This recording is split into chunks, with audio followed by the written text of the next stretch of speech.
The Philippines, plea bargaining in drug cases has become a battleground for two powerful branches of government, the judiciary and the executive. At the heart of the issue are two consolidated Supreme Court cases involving accused individuals who sought to plead guilty to lesser offenses under the Comprehensive Dangerous Drugs Act. Their proposals were met with objections from prosecutors, citing Department of Justice, DOJ guidelines that conflicted with the Supreme Court's own framework. This conflict raised fundamental questions. Who truly has the authority to set the rules for plea bargaining? Is it the Supreme Court, with its constitutional rule-making power, or the DOJ, which directs prosecution policy? The answers would have far-reaching implications for the administration of justice, the rights of the accused, and the balance of power between government branches. Supreme Court's plea bargaining framework in drugs cases was designed to streamline justice and offer rehabilitation opportunities for minor drug offenders. However, the DOJ issued its own circulars, restricting plea bargaining for certain drug offenses. This led to a tug-of-war. Trial courts, following the Supreme Court's framework, sometimes approved plea bargains over the prosecution's objections, while prosecutors insisted on following DOJ policy. Supreme Court ultimately clarified that while plea bargaining is a procedural matter within its exclusive domain, the process still requires the consent of both the prosecution and the accused. Yet, the court emphasized that judges have the final say, especially if a prosecutor's objection is based solely on internal DOJ rules that contradict the court's framework.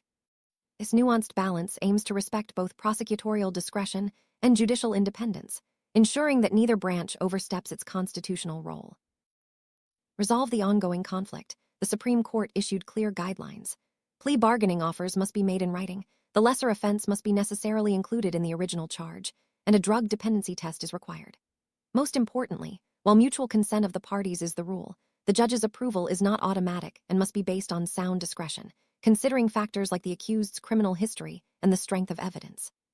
A prosecutor objects solely because of DOJ policy that contradicts the court's framework, the judge may overrule that objection. However, if the objection is based on substantive grounds, such as strong evidence or the accused's status as a habitual offender, the court must carefully evaluate and may deny the plea. This approach seeks to harmonize the need for efficient justice, the rights of the accused, and the constitutional separation of powers, setting a precedent for future cases. Supreme Court's decision in these cases goes beyond the specifics of drug offenses. It reaffirms the judiciary's exclusive power to set procedural rules, while recognizing the vital role of prosecutors in seeking justice.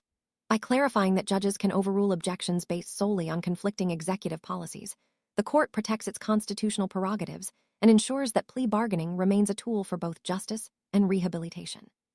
At the same time, the decision respects prosecutorial discretion when objections are grounded in evidence or the accused's background. This delicate balance preserves the separation of powers, prevents abuse, and promotes fairness in the criminal justice system.